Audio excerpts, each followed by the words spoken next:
Crimea में कर्च bridge पर हमले का बदला रूस ने यूक्रेन पर 100 से ज्यादा मिसाइल हमलों से लिया था। अब ज़ेलेंस्की ने क्रेमलिन को तबाह करने की धमकी दी है, तो आप सोचिए पुतिन यूक्रेन को कैसा सबक सिखाएंगे। शुरुआत हो गई। कीव पर हमले का ही नहीं बल्कि कीव पर कब्जे का प्लान तैयार किया जा रहा है। बेलारूस के राष्ट्रपति लुकाशेंको और पुतिन की मुलाकात को लेकर दावे किए जा रहे हैं कि अब कीव पर हमला बेलारूस से हो सकता है।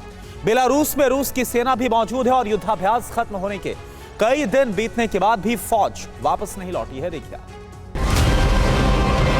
क्रेमलिन मॉस्को का केंद्र, मोस्कवा नदी के पास मौजूद एक ऐतिहासिक और सांस्कृतिक परिसर, जिसकी पहचान ठीक वैसी है जैसी अमेरिका के व्हाइट हाउस की। ज़ेलेंस्की ने रूस की शान, उसकी पहचान और सरकार के सबसे बड़े प्रतीक को खंडहर बनाने की धमकी दी है।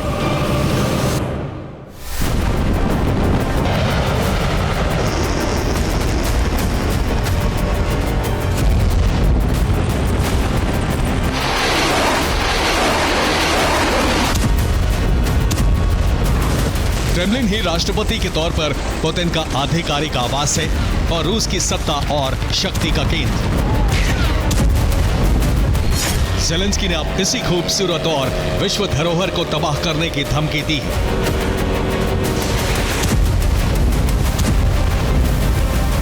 ज़ेलेंस्की की इसी धमकी के बाद कैपिटल वर्सेस कैपिटल जंग शुरू हो चुकी है और पुतिन कीव का नामो निशान मिटा सकते हैं। कीव पर लगातार हमले हो रहे हैं, लेकिन हवाई हमलों के बीच अब तैयारी जमीन से कीव पर धावा बोलने की है और ये सबसे आसानी से बेलारूस बॉर्डर से हो सकता है।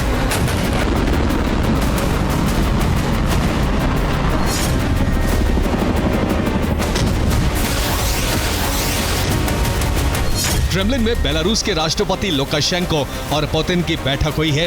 माना जा रहा है कि बेलारूस के साथ रूस ने आगे की रणनीति बनाई है। बेलारूस के रास्ते कीव पर हमले की योजना तैयार हुई है। सीक्रेट मीटिंग की डिटेल तो सामने नहीं आई है, लेकिन इन दावों में दम इसलिए है क्योंकि बेलारूस में रूस की सेना मौजूद है।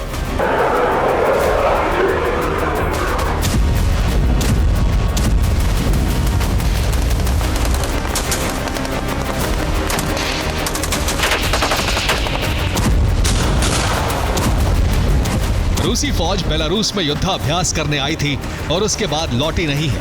बेलारूस के राष्ट्रपति के बयानों से भी कीव पर हमले का संकेत मिला है। लुकाशेंको ने कहा है, यूक्रेन के लिए मेज पर एक अच्छा प्रस्ताव है।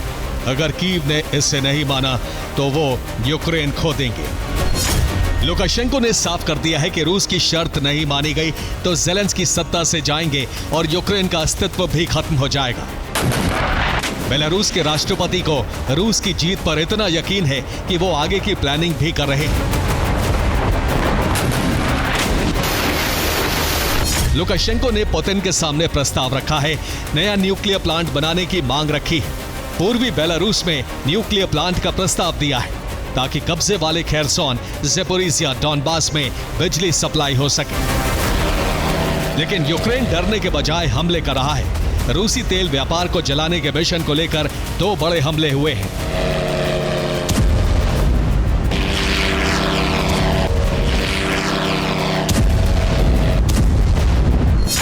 यूक्रेन ने फिर एफिप्स की रिफाइनरी पर हमला किया है। वहीं रूस के स्मोलेंस्क में तेल ढोने वाली एक ट्रेन को भी निशाना बनाया गया है। दोनों जगहों पर हमले से रूस को बड़ा नुकसान हुआ है।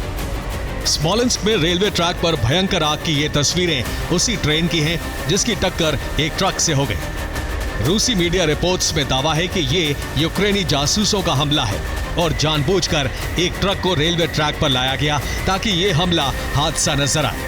आपको दिखाते हैं रूसी मीडिया क्या दावा कर रहा है।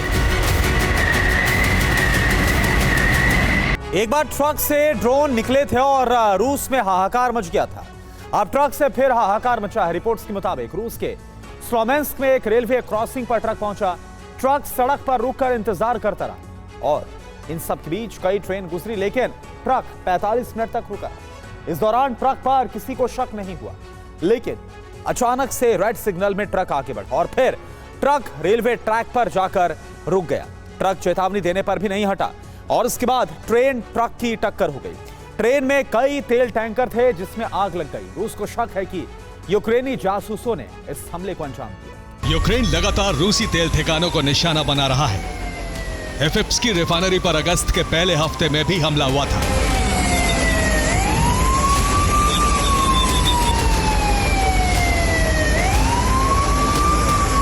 दक्षिण रूस की ये रिफाइनरी फिर ड्रोन हमले का शिकार हुई है।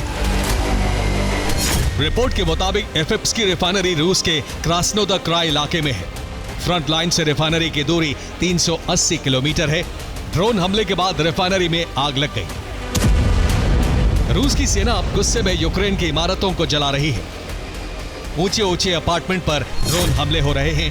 मॉल और शॉपिंग सेंटर को निशाना बनाया जा रहा है। खार्किव में रूस ने शॉपिंग सेंटर पर हमला किया। ज़ेपोरिज़िया में भी रूस ने लगातार हमले किए हैं। सूमी में रूस का प्रतिशोध वाला हमला जारी है। यूक्रेन पर रूस ड्रोन से ताबड़तोड़ हमले कर रहा है, लेकिन सबसे अहम है कीव की सुरक्षा। कीव में अब लुकाशेंको ने राष्ट्रपति कार्यालय को निशाना बनाने की धमकी दे दी।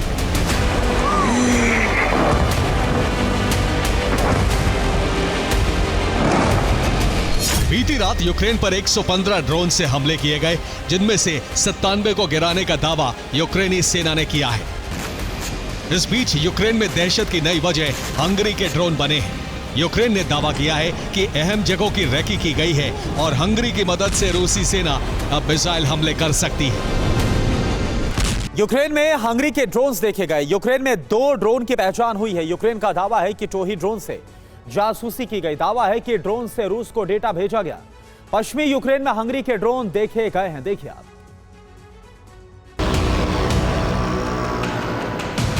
यूक्रेनी सेना का दावा है कि पिछले साल भी हंगरी के ड्रोन से जासूसी की गई थी और उसके बाद यूक्रेन में रूस ने क्रूज मिसाइल से एक अमेरिकी प्लांट को नष्ट कर दिया था।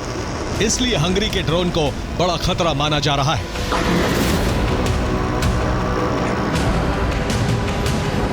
हालांकि यूक्रेन ने पहले ही रूस पर ताबड़तोड़ मिसाइल प्रहार की शुरुआत कर दी है। रिपोर्ट के मुताबिक रूस के रोस्टोव पर मिसाइल हमले हो रहे हैं। रोस्टोव में रूसी सैन्य ठिकानों पर हमले हो रहे हैं।